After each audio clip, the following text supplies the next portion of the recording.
Hi, I'm Emily Roger, host of the Boiling Point podcast. My co-host, Dave Vale, and I will bring you thoughtful discussions with leaders who are positively impacting our world. This is The Boiling Point, where leadership and inspiration meet.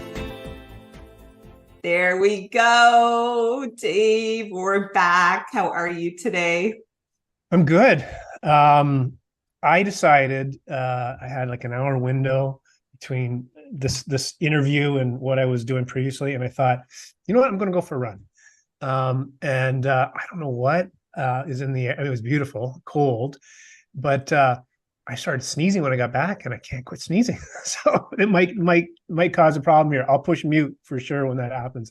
But it's nice to get that midday run in because it was just going to be later, and I got a bunch of energy for this. And I can say, because I think you're gonna ask me, what have I been doing over the last month? Usually I ask you. I went up to the Yukon Territory, celebrated 80th birthday with my mother, and then went to Nashville. And so I finally done some traveling. Usually it's you doing the travel, but all good, fun stuff. And I think you and I have a different perspective on flying. I was lamenting to you. I was saying, man, I'm so done because it was like way too long to get in and out of places. But yeah, so that's been my month. How about you? What's Nice. exciting for you? Well, and it's touching back in your run. I actually got out for a walk before this because I was like, I just need some fresh air and to move. And my allergies, I'm like, normally I have spring allergies, but fall allergies, this is a whole new thing. And I don't know what is out there in the air, but like, my gosh, so I feel you on that. What is new with me? I actually don't think I've traveled since the last time we would have chatted, which only would have been last odd. Week. That is it's only been a week.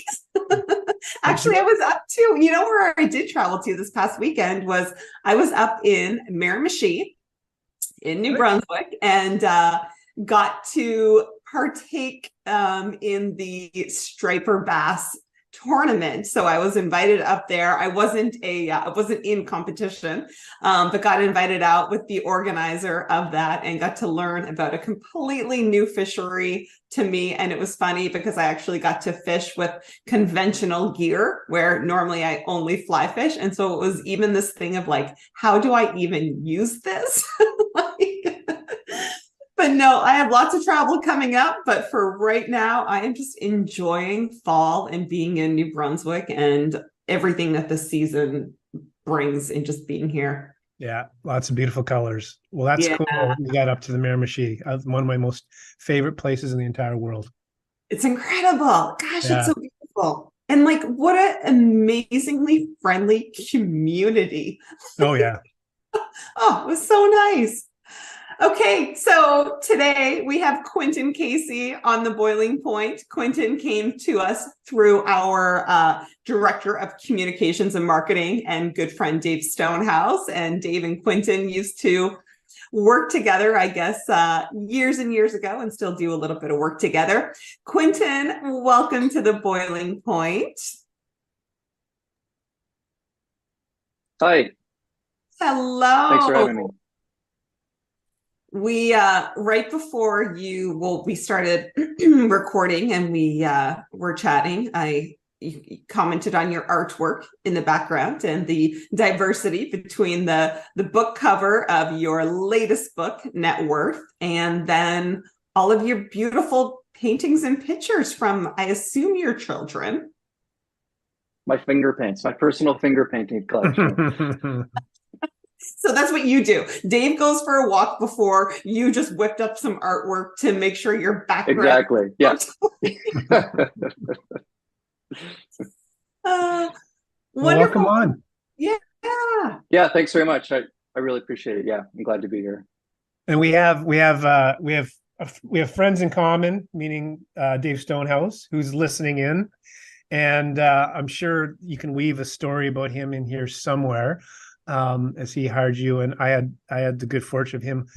I don't know if they really called hired, but he kind of hired me to do a column years ago in the Telegraph Journal, a provincial newspaper in New Brunswick, and he hired you, and you haven't looked back.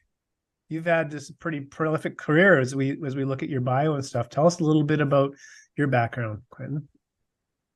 Sure. Yeah, no, I owe Dave a lot. Actually, he's had a really big impact on my career.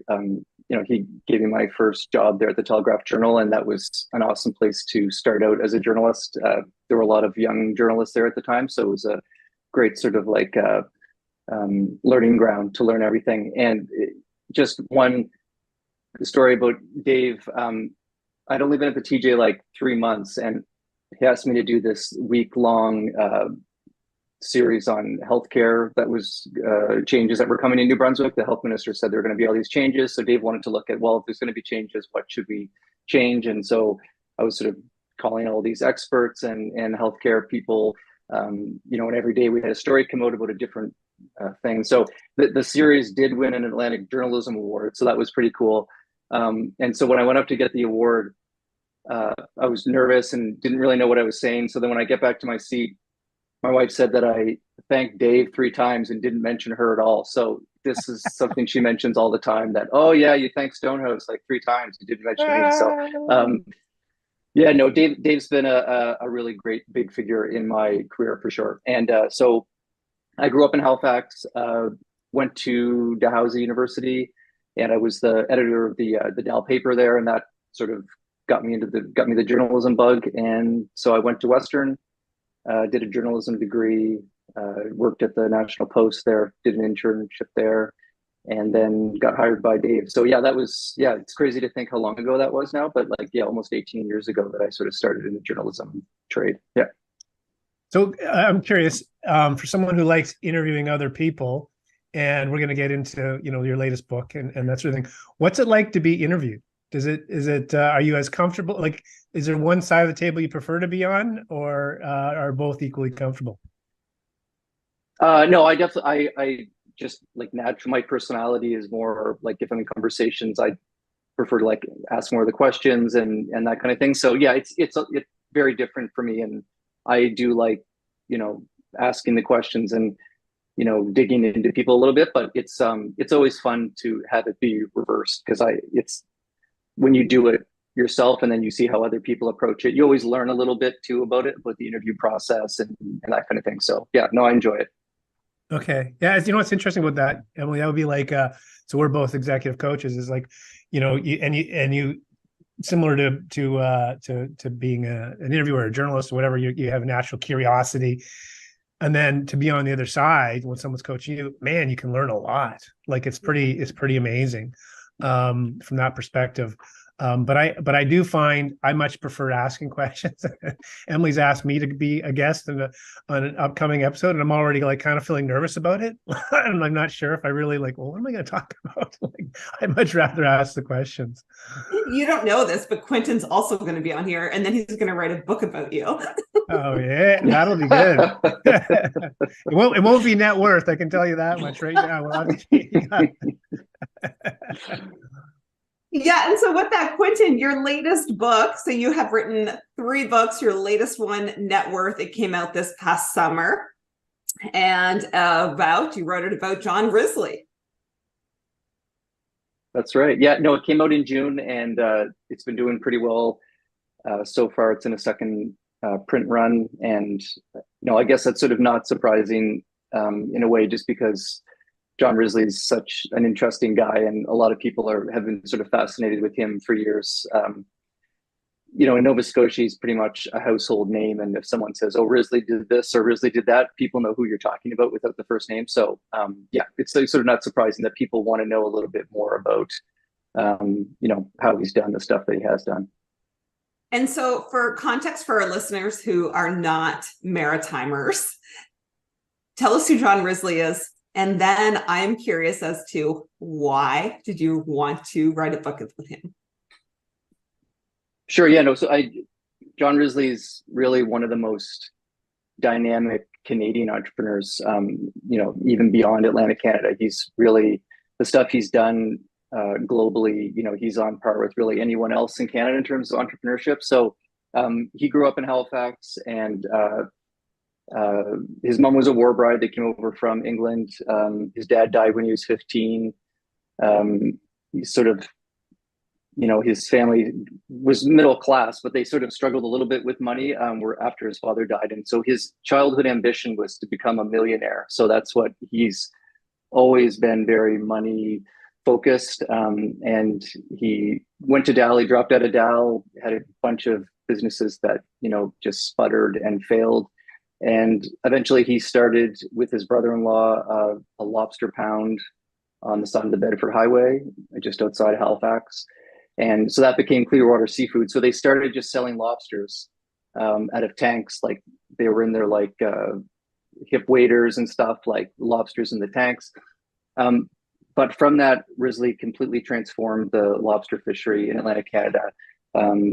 It was like a $50 million business back then. It's like $3 billion today, and it's like a huge driver of the Atlantic Canadian economy. So no one's more responsible for that growth than him. But then he used that base to build other businesses. So he started Ocean Nutrition, which was a nutraceutical omega-3 oil company, and they sold that for almost 600 million to a Dutch pharmaceutical company. And he started Columbus Communications, and this is where he made most of his money. So he's really known as like the lobster guy, but Columbus Communications started as like a one country cable company in the Caribbean, and they built cable fiber optic network throughout the whole Caribbean and like northern Latin America. And long story short, Columbus ended up being involved with two like multi-billion dollar deals. So it was just an enormous windfall for him personally. And he's known as Lobster Guy, but he's done so many other things. And today he's got businesses all over the world. Amazing. And then Emily was just curious, like, why, what was it about? I mean, there's a lot there, but for you personally, Quentin, was there something that really appealed to you about his story that you thought, I'd like to dig into, I'd like to learn more about this guy? Yeah, it's hard to explain what really grabbed me about it. It got in my head that he would be a good person to write about. There's a few factors there. Like he is well known. Like it's hard to write about someone who no one knows about. And, people are always a little bit fascinated with rich people. And, he's always been known as like the Nova Scotia billionaire and all that kind of stuff. So there's a little bit of intrigue there, and people like to know some of the behind the curtain stuff when people have a lot of money, the jets, the super yachts, that kind of stuff. And he has all that. So, lots of houses. So people like that kind of stuff. And no one had written about him before. And that really surprised me because, it turned out that people had tried to, but he had sort of shooed them away and he hadn't been interested in that. So, and actually, when I was in like the final draft of the book, Risley forwarded me an email that had been sent to him from Gordon Pitts, who wrote The Codfathers, which is a pretty, for Atlantic Canadian business, sort of like landmark book. And he was just asking Risley, would you ever be interested in a book or something like that? Tell your story, that kind of thing. So that sort of just hammered home the point that, he does have an interesting story, and he is in his mid 70s too. So, at a certain point, everyone from this sort of like cohort, people he worked with, they eventually pass on, and then you can't get the stories and you can't get the background. So it seemed like a pretty good time to dig into it as well. Why do you think he said yes to you? Partly because I just kept bugging him. Like I'd sent him a few emails, and I should say I'd interviewed him for a few just like quick stories over the years. So I had his email, and normally you send him an email and he'll get back to you within minutes. And it's, that's also an incredible thing about him, is how sort of available he is, and you don't have to book his time with an assistant or anything like that. You just email him. So I emailed him a few times and I didn't hear back. And, essentially I just think he wasn't interested in it. And, he's somebody who over the years could have paid someone to write a really like flowery, glowing, autobiography. But he wasn't interested in that. And so eventually I just started, he didn't get back to me. I just started interviewing other people. So I interviewed first Colin McDonald, who was his brother-in-law and co-founder in Clearwater Seafood. So they've known each other for like more than 40 years. And that first interview with Colin McDonald, I knew right after that interview that there's like a book, because he was very candid, a lot of positive things, a lot of complimentary things, but also, some comments that made you realize, okay, there's more here to dig into, that this is like a real person with flaws and foibles and all that kind of stuff. So that made me realize that, this guy is interesting. He's had a lot of success, but he's also pissed some people off and that kind of thing. So yeah, I realized that there was like an interesting portrait to be painted of him. Absolutely. Go ahead. You got a follow-up question, it sounds like. Yeah, I was gonna. What has his? And I'm sure this is a question you get all the time. What has his response been to the book? Well, like as I note in the introduction, it turned out that one of his concerns about the whole thing was that he just couldn't understand how I'd make any money, which is just so funny because, like that's how he would view everything. And he was sort of puzzled by why someone would want to do all this work for something where you're never going to make any money from it. Yeah. So he was,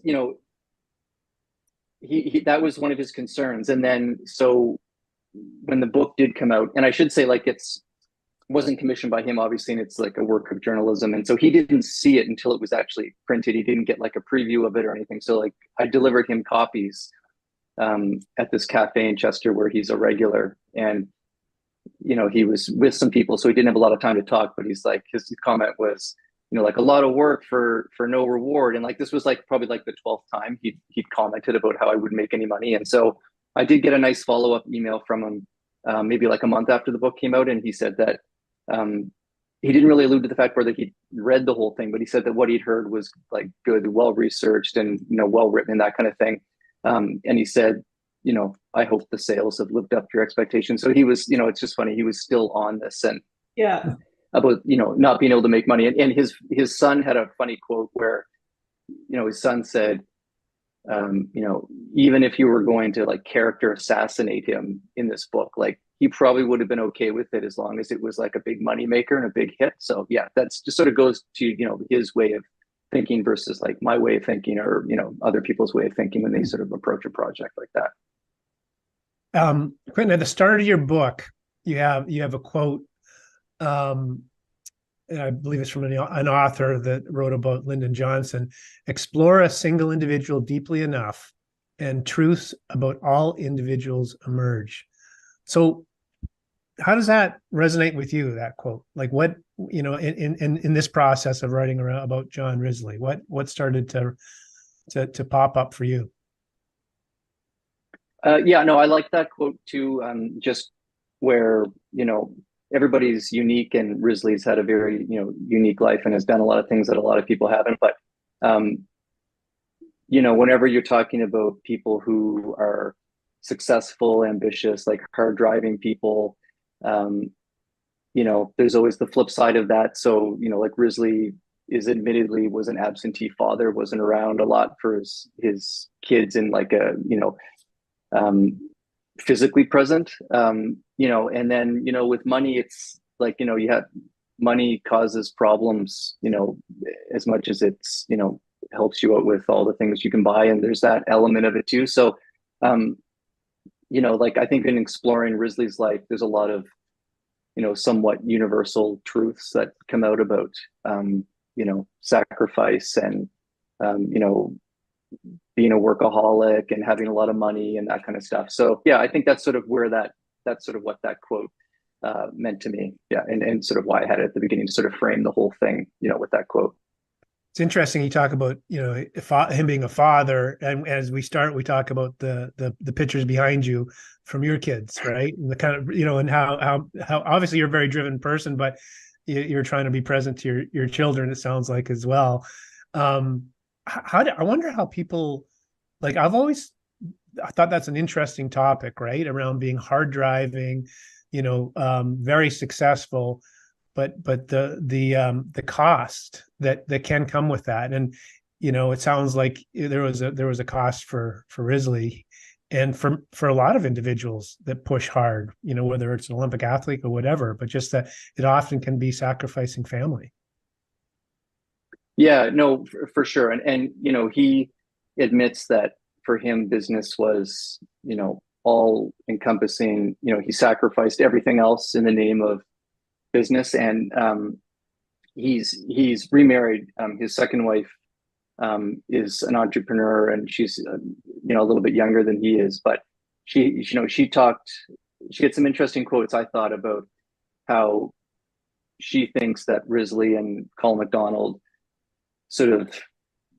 has a bragging point about how hard they worked, and you know, like that kind of thing, but that, you know, her point was like, it's nothing to brag about. And you know, she said that like women, it's not the same for women, you know, like a woman can't just totally, you know, walk away almost like, I'm just going to do all my work, like, you know, you take care of all the dentist appointments and the parent teacher stuff and going to the sports games. It's like, you know, her point was, you know, like, I have to do all that stuff and I have to do all the business stuff, which is obviously, you know, is very true. So like, obviously times have changed a little bit because Risley started out like in the mid 70s, but yeah, you know, it's funny, like with Risley, there's a bit of a, you know, it's like, on one hand, he wasn't around a lot for his kids, but, you know, they did grow up with a lot of opportunities. Like they, you know, obviously they traveled the world, and, you know, they go on these through like YPO events with their dad, you know, where they would hear like, you know, the German chancellor speak, and they met Donald Trump, and, you know, like they sort of got to rub shoulders with some, you know, some heavyweights, you know, presidents and that kind of stuff. So there's that. And also, you know, he largely funds everyone's lifestyle now, you know, in the family. So, you know, there's a trade-off for everything, right? So, yeah, I think that's an interesting point. And everyone, you know, you had an interesting comment about it, and everyone sort of sees it in a different way. Emily, sorry, just one comment quickly. But I was going to say, I look forward to the book about someone who somehow manages to do it all. You know what I mean? Like, I don't even know if it's possible, right? But like, I keep on waiting for that, because, and I suspect when, you know, it won't be a true, you know, kind of real journalism being done, because there's just trade-offs in life, and it's just interesting to hear that trade-off. Sorry, Emily. No, well, even with the real journalism being done comment, like, I am always so fascinated, Quentin, how authors, like, did you find that you stayed unbiased throughout it? Like, how do you write about someone when you then know so much about them and not be kind of swayed one way or the other? Yeah, I mean, that's like the thing that, you know, I was just thinking about that like all the time. Like especially in Nova Scotia, you know, there's a lot of people who have a lot of opinions of Risley. You know, a lot of people have very strong opinions about him, because he's someone who, he's been in the press a lot over the past like 40 years. You know, he likes to speak out on like policy issues and that kind of thing. And he can be very blunt, and, you know, frankly, like he just annoys a lot of people and has pissed a lot of people off. And so there are some like strong opinions about him. And, you know, there's some things about him that, you know, like to your point about staying unbiased, like people would sort of always go on about how you know, he's only successful because he got government money and this kind of stuff. So there's some of those like myths that I wanted to bust a little bit, you know, just to try to, you know, look at things, you know, as they are. Like, don't worry about what people's opinions have been about him. Like, what's the actual like facts here? And yeah, I mean, people have told me that, you know, they do think, you know, that it's, you know, like, it's really not my opinion. It's not my opinion. Like, no one cares what my opinion is about John Risley. Like, no one's going to buy a book for that. You know, I just want to show, like, here's all the facts.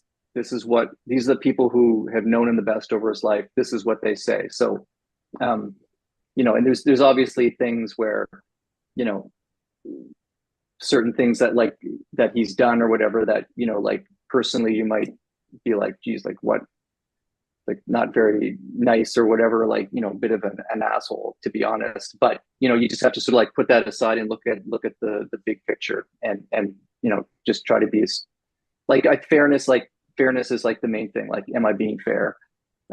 Is sort of like something I would ask myself like all the time. You know, what's interesting as you describe him, and you know, I'm naturally like living in this part of the world. You've heard stories, and you know people that have worked with him, and you know, and to your point, Quentin, people it's kind of a polarizing figure, and I think most of the time that happens when you're quite well known, or you have, some degree of success. But his approach to leadership and in terms of how he led people, he described it as like hands off. That I find that a little I mean, which is technically a really good approach to leadership, right? Like let people do what they're brilliant at. But in some ways it's surprising because you might expect the opposite. Mm. Tell me a little bit about, what you learned about his leadership and his approach, and this idea that finding talent and just, according, to your research, where he just took a hands-off approach. Yeah, no, I think that's a great way of stating it, that it is surprising, because I think a lot of people have that impression that people like him specifically, but also other people are very, like my way or the highway. You're going to do it the way I say to. I'm going to hire you, but I'm going to be in the background all the time, making sure you do things right. But yeah, it's interesting. He's not like that at all. Like all his businesses, he's had like an operational like partner where he finds someone that he's confidence in, who's, has the necessary skills and experience, and just sort of like lets them go. And, I think that's definitely, a good lesson, as you say. So like in Clearwater, Colin McDonald was more like the operations guy, making sure the lobsters get out on time. And that gave Risley the opportunity to go over to Europe. He found he pioneered the whole European market, flying the lobsters over to Europe overnight. And then the Asian market came after that. And then with Ocean Nutrition, Robert Orr was the founding CEO, and he was able to run the company, for the majority of the time it existed. And then with Columbus Communications, Brendan Paddock from Newfoundland, he was the CEO and the main guy there. And Risley in all these situations, he's usually, big picture strategy, dealing with the bankers, raising all the capital that you need for this, crazy expansion to grow the value of the business. So yeah, it's interesting. It's interesting that that's his personality. And I think, like you said, I think a lot of people would assume that he's just more of a tyrant and, telling people what to do and not letting them sort of do their own thing. And I'm guessing that's a big part of his success, like getting guys like Robert Orr and these guys, people in and letting them do what they're excellent at. And like we would run into this in coaching engagements. A lot of times that's what holds people back, right? They get to that next level, and Emily, we coach people and support them and saying, you can't know everything about everything. Like you've got to let work through your people. And I think some people kind of intuitively understand it. Clearly Risley does or did. But that came out in your research. Yeah. And I think the other thing is, like Risley said, when you are a hands-on person who wants to micromanage everything, then there's a finite amount of things you can do. Whereas when you're able to hand things off and trust people, then the scope of what you can do expands greatly. So he's always just got like ideas. He always wants to be investing in businesses. So for him, the fact that he can trust people, then he can move on to other things. And so instead of like being super day-to-day hands-on with one business, he has like 12 major, let's say like 12 or 15 major investments in companies that he can sort of hop between very high level and not get bogged down in, like the day-to-day minutia of that, he's more than happy to let a CEO and CFO like take care of. So for John, you expressed that the book being profitable is likely what have made the book a success. What does success looks like for you with that book? Well, again, it's like I told him, like it's Canadian publishing. So like there's really no chance of making money to begin with. So like it's not about money. It's like there's much better ways to spend your time than like writing a book for the Canadian market. Unless you're like Robert Munch or something. But it's for me, I just get so much like personal satisfaction out of like even the process. Like I do wish it paid more because I just love doing it. Like I love coming into my office every day and like just being immersed in, like going through all kinds of articles, going through interviews and that kind of thing, and being able to like really drill down. Whereas like day-to-day journalism is just like pop in, surface level, try to become an expert in 5 minutes, but you're not an expert. And then you go on to the next story and it's just like this sort of constant cycle of, little bits, where this is really digging into it. And so that's very rewarding for me in itself. But then, I have been really happy that the sales have been good. It's in a second printing, and I've gotten a lot of feedback from this, just like sort of personal like emails and people reaching out to me on LinkedIn and stuff, like very complimentary. So that's all been good. It's like when you're writing about someone who's more known in Canada and even like Atlantic Canada, like that there's a limited, there is a ceiling for like the market for the book. So it's not going to sell like 2 million copies. But I've been happy with it so far. And, for me, it's just been rewarding getting to this point anyway. You talk about immersing yourself into it. How do you separate yourself from that at the end of the day? Yeah, I think it's like, I guess it goes back to that thing about, Risley being such a workaholic. Like, I don't know. I just find like sometimes, you can get so caught up in your thoughts, but you just try, just try to be like more present. And, I've got like, my kids are 8 and almost 6. So, like once you get near them, it's like, it's hard not to be sucked into the like tornado of chaos. So it's sort of like, that in itself pulls you out of thinking about anything else. But I mean, it's also different. Like, Risley's son told me that, his dad didn't attend a single one of his like sporting events when he was a kid. Whereas like my son's got basketball practice tonight. He's only 8, but like, I'm excited to actually go and watch the practice. So, it's also just like personality wise and like, trying to balance things, a bit better. So, yeah. There's the part where you'd rather be on the other side of the mic. Yeah, I know exactly. It's obvious. I'm reading the body language, and I'm going, oh, he's squirming. Yeah. Do we keep going here? Yeah. What do we do? But I'm always so interested in for authors where it is like it's such a creative, like self-propelled process of like are you 8 to 5 sitting in your office writing? Like what does a day look like for you? Well, like when I was going through this, it's like I drop my kids off at school like a little after 8, and then get at my desk at 8:30, and try to be productive for like 6 hours of like good productivity. And my wife is the real breadwinner in the family, so anything to do with like when the kids are sick, which they seem like they're sick all the time, or like in services and all this other stuff, that's I'll take care of that stuff. But that's why doing this kind of work is good, because it's not like daily time sensitive. Like I've said to Dave before, like I don't know, I didn't have kids when I worked at the TJ, but a lot of the people there did, and they would be sort of stressed to get out of there at the end of the day, and you can't relate to it too. You're sort of in that situation. So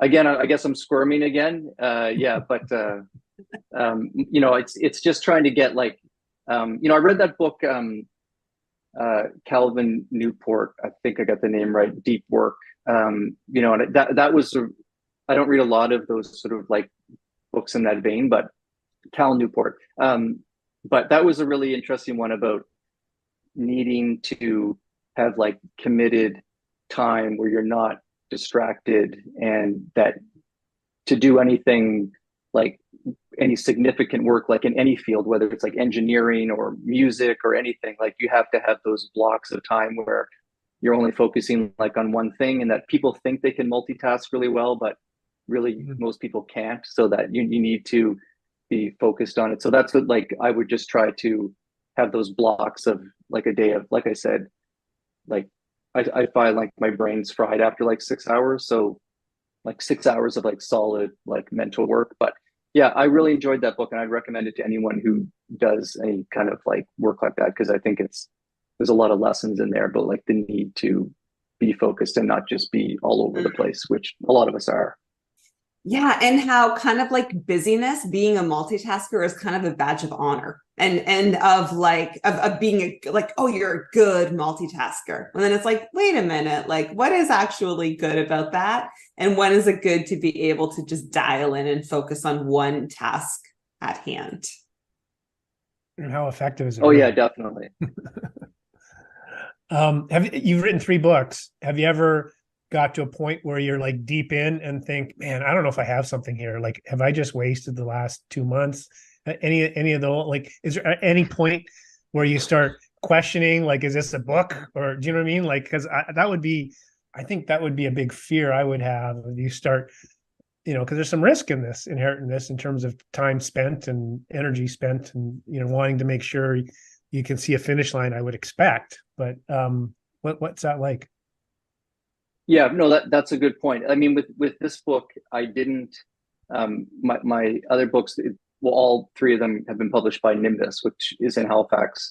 But I didn't go to them with this until I was probably like maybe half done it. So, I don't like to, like really mention anything like it or mention it to the publisher or anything until like I know, it's like I get to the point where I know I can deliver something, because I would just hate to, like commit to something, you sign a contract, and then you can't like live up to it. And like you said, maybe you realize that it's not very substantive and you just want to bail on it, but then you sort of feel like you can't. So yeah, no, I made a point of like working on it for quite a while before. Yeah, and then the pitch is better too, because then you have a better sense of what you have, and you can say, I have this, and people have said this about him, and it's, there's more to this guy, as opposed to I'm hoping to interview a bunch of people and I'm hoping there'll be something interesting. So yeah, it makes the pitch stronger as well, I guess.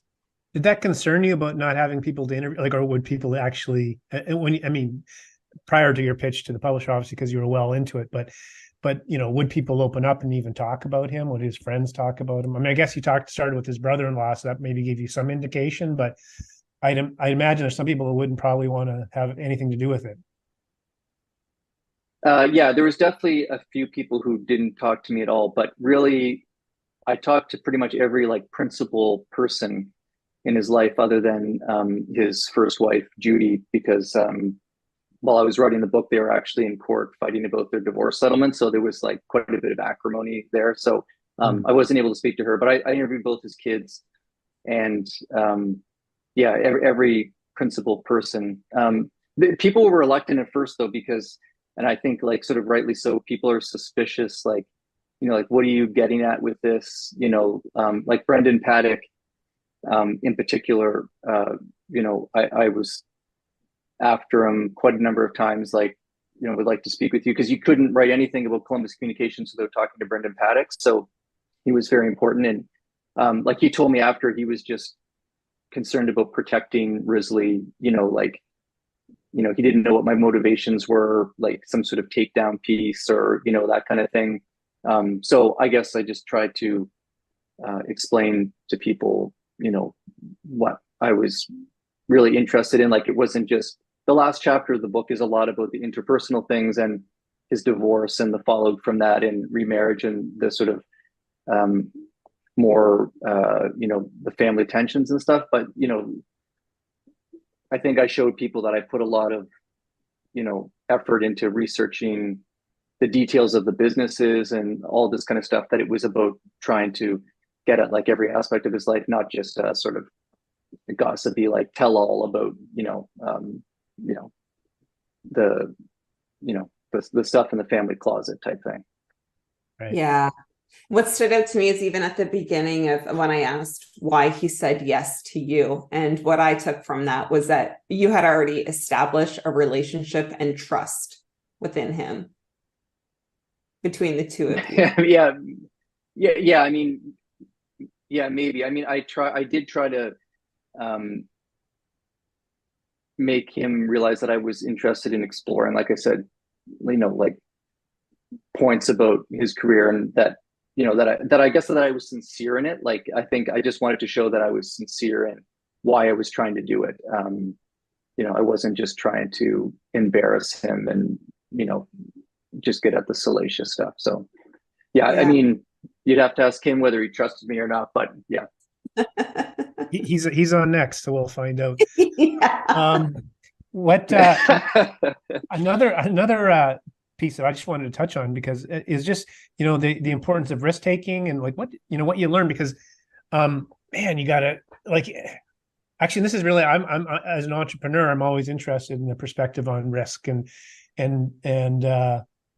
you know, there must have been some points that were really challenging in his career, and things could have gone completely the other way. And even when you described early, you know, the failures of those first businesses and that sort of thing. So, you know, it wasn't like he was immune to failing, and understanding what the cost of failing would, you know, entail as well, right?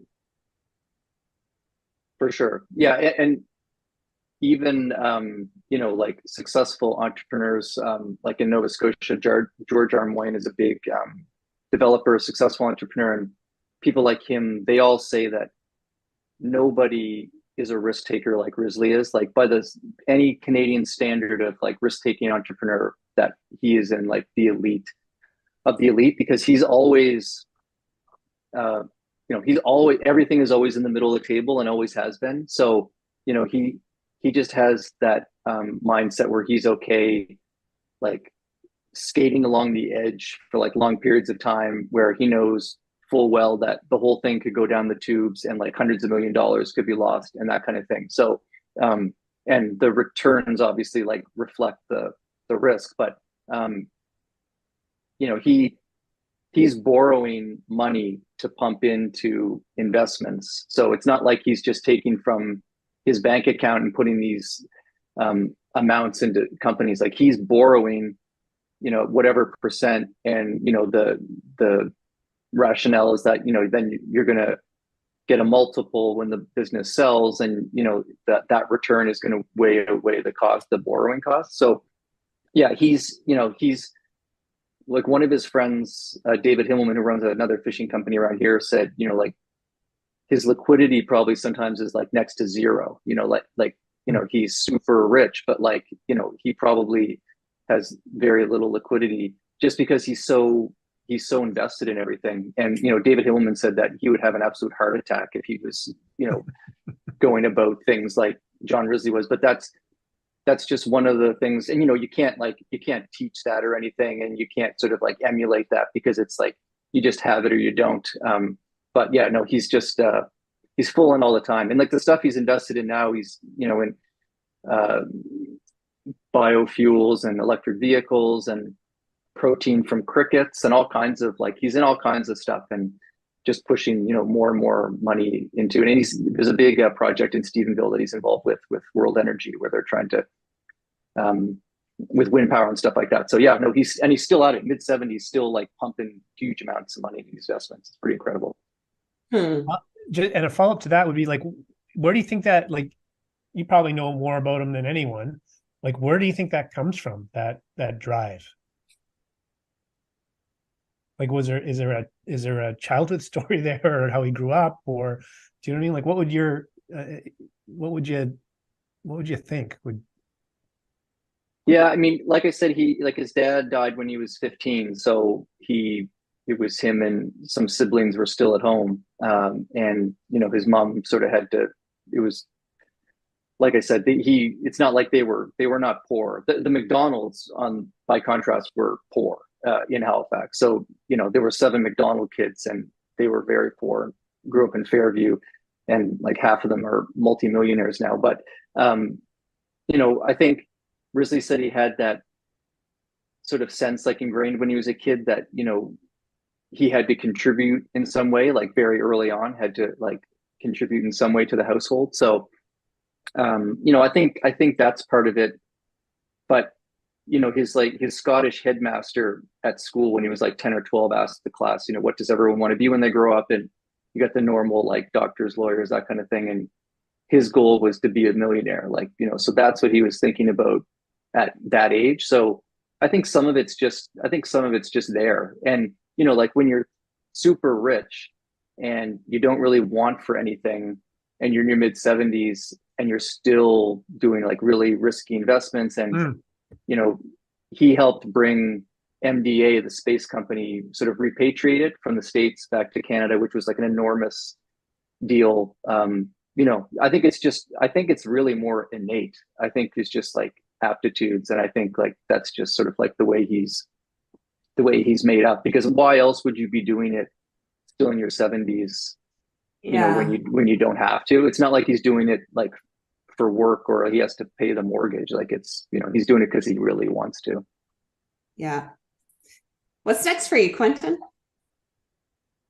I don't have anything big on the horizon. I'm doing some work with Dave, which is it's been really nice to connect with Dave again and do some work together. But yeah, no, I don't have any book projects or anything like that. I'm really trying to promote this one. There's like a finite window of time where you can sort of maybe try to grab people's interest. So yeah, just trying to promote it as much as I can and get the word out. Yeah. Who do you think the majority of buyers have been? Entrepreneurs?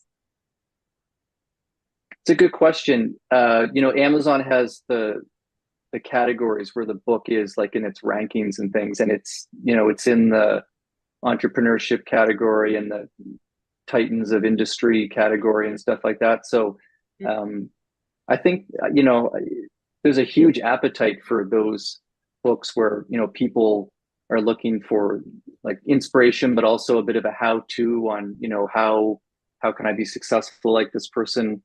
It's obviously like a huge segment of the book market, and it's interesting because within that Amazon category, like at one point the book was like number 4, and it was the new Elon Musk book and the Steve Jobs book and the another one, which I think is like that speaks to Risley's story about how interesting he is, more than anything else. That people. I think that also sees him as very speaks to the author too, wouldn't it? Like you're up there with Isaac. Walter Isaacson. Yeah, you know what I mean. Like I had to look over the Steve Jobs book to remember who. Well done, man. That's amazing. Oh, thanks. Yeah, no, I appreciate that. Yeah. It's slipped back down. Yeah, it's slipped back down, but yeah, it was there. Yeah. Not after this podcast. Now that it's been on the boiling point, you'll watch it rise to number 1. It's going to have to go to print again. Can we tell one Dave Stonehouse story that I found really funny, given what you do and your how you dig into an individual and learn about him, and Dave's he's gonna deny this, I guarantee, but he was his concern with my column, because I go and I talk to people about leadership, and it was a really neat way for me to meet, not do obviously nearly the deep dive. I'm not a journalist, but I just do a Q&A, and I get to meet these entrepreneurs all over the region. And what I found interesting was there's all these people doing these amazing things, but they don't necessarily know each other, or we don't know about them. So this was a chance, because you may recall there's a period of time I just was my chance to interview some other people. Anyways, so Dave gave me this couple. I'll give you 2 or 3 or whatever. He was a kind of a hard driving. And so I was just, oh, wow, this is great. I'm one of the most well-paid columnists, according to him. At the time. So anyhow, having said all that, it was a neat opportunity for me. But he said, Dave, Atlantic Canadians don't like to talk about themselves. You're going to have a real problem, I think. And I was new to Atlantic Canada. And I didn't find that to be an issue at all. And it wasn't that they were talking about themselves, but people like talking about their businesses and and sharing their wisdom and sharing their lessons and all that kind of thing. So maybe that's probably helped with the. I'm always curious how we can get people to open up, because at times people would say exactly what some of the people around Risley would have said to you, which is like, what's your motivation here, right? And I think if your motivation is to tell just a real, like you have a really excellent story, well researched, people are pretty giving of their time. Does that ring true for you? Yeah, I think so. Yeah, I think people are just suspicious and are fearful of getting burned, I think, and I think it's just a little bit of a commentary on like media in general. So yeah, no, I think that's spot on. I think that people are a little bit leery until they can sort of figure out what you're at, what your angle is. I think they're always just worried about what your angle is. Yeah. Yeah. Well, Quentin, this has been a wonderful conversation. Thank you so much. And thank you for being the one in the hot seat and letting us, I guess, not doing so much interview, but more have a conversation with you. Yeah. Yeah. And so for all of our listeners, we're going to list all of your information and any extras that we discussed, including the links to your book and the other books in the show notes. The best place for everyone to find all of that is on our website at boilingpointpodcast.com. And the YouTube video and version will be on, or the video will be on YouTube and Facebook. And of course, the podcast is available on all of your favorite podcast platforms. So Quentin, thank you so much. And look forward to the next time we get to connect. Thanks very much. Really appreciate it. Thank you for listening. Follow or subscribe to the show on your favorite podcast app or visit boilingpointpodcast.com.